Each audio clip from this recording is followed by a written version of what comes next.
এবারে কি সিসিটিভির ফুটেজ দেখাবো আপনাদের।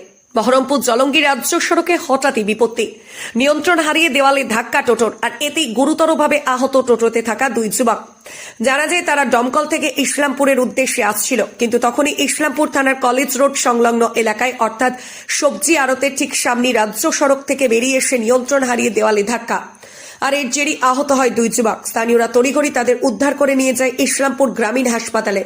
আপনারা দেখছেন সেই সিসিটিভির ফুটেজ, নিয়ন্ত্রণ হারিয়ে দেওয়ালে সজোরে ধাক্কা টোটোর। বহরমপুর থেকে bureau report, NS public TV.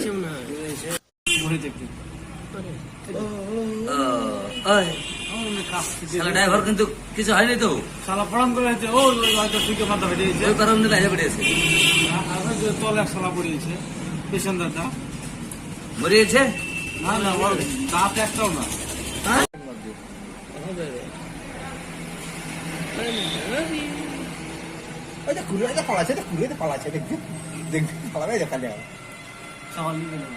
ওই টুকটি ভিতরে লাগা পড়ানো তোর টুকটুকি ঝেড়ে বেড়ালো, ও পাইলে গেলো।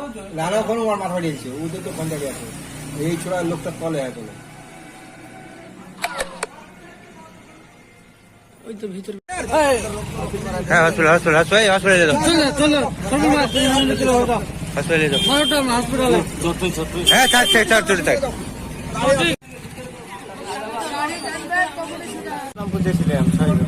কি করতে বাড়ি ছিলাম ভাড়া, আমি একটু টোটো ড্রাইভার। আপনার নাম? শফিকুল শাহ। আরে শফিকুল শাহ, নাজিরপুরে না রংপুরে? ডোমকুল থেকে আসছি। একটু দিয়ে চলেন না টুকটুকিতে। আপনার বাড়ি? মুখটা দিলেন।